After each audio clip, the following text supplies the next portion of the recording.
হয় আচলতে আমি মৰ্মাহত হৈছো। আমি পূৰ্বতে দেখি আহিছো বিভিন্ন এলেকাত বিভিন্ন জিলাত এনেকুৱা ধৰণৰ ঘটনা সংঘটিত হৈছে। এইবাৰ অন্তত আমি আমাৰ জিলাতে আমি এনেকুৱা ধৰণৰ ঘটনা সংঘটিত হলে নহবা লগা একটা ঘটনা আমাৰ মাজত সংঘটিত হৈছে, আমি দুখ প্ৰকাশ কৰিছো। আচলতে এনেকুৱা ধৰণৰ ঘটনা হ'ব নালাগিছিল।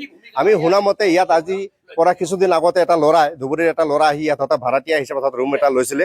তাৰ পৰিপ্ৰেক্ষিতত পৰৱৰ্তী সময়ছোৱাত আৰু দুজন ল'ৰা তেখেতসকলে বন্ধু হিচাপে সংগ ইয়াত দিছে। তিনিজন ল'ৰা তিনিখন জিলাৰ পৰা ইয়াত ৰুমটো লৈছিলে। এতিয়া ঘৰ মালিকে কি ৰেফাৰেঞ্চত তেখেতক ভাড়া দিছে না দিছে এইখিনি ঘৰ মালিকে ভালকে জানিব। আৰু ইতিমধ্যে যিহেতু প্ৰশাসনৰ আওতাত আছে, প্ৰশাসনে অলপ তদন্ত কৰিলে ওলাই যাব। কথাটো হৈছে মই ভাবিছো আজি ৰাতিপুৱাৰ ভাগত যিখিনি কথা আমি শুনিছো যে এটা ল'ৰাৰ সৈতে এনকাউণ্টাৰ ইতিমধ্যে কৰিছে। মই ক'ব বিচাৰো তিনিজনকে এনকাউণ্টাৰ কৰিব লাগে। ইয়াত কোনো কম্প্ৰমাইজ নাই আমাৰ এবিএমচিৰ ফালৰ পৰা। আমি পূৰ্বতো দেখি আহিছো এনেকুৱা ধৰণৰ ঘটনা পূৰ্বতে বহুতো হৈছে। চৰকাৰ এনেকুৱা ধৰণৰ এখন আইন প্ৰণয়ন কৰিব লাগে। জিলা প্ৰশাসনে এনেকুৱা ধৰণৰ আইন এখন প্ৰণয়ন কৰি কি শাস্তি আছে এই শাস্তি বিহিব লাগে। পৰৱৰ্তী সময়ছোৱাত যাতে এনেকুৱা ধৰণৰ ঘটনা পুনৰবাৰ যাতে চিনাকত নহয় এয়া আমি কামনা কৰিছো। জিলা প্ৰশাসনক তৎকালীনভাৱে যিহেতু বস্তুটো হাতত লৈ পেলাই ইতিমধ্যে তিনিজন ব্যক্তিক এৰেষ্ট কৰিছে। আমি প্ৰশাসনক ধন্যবাদ দিব লাগিব।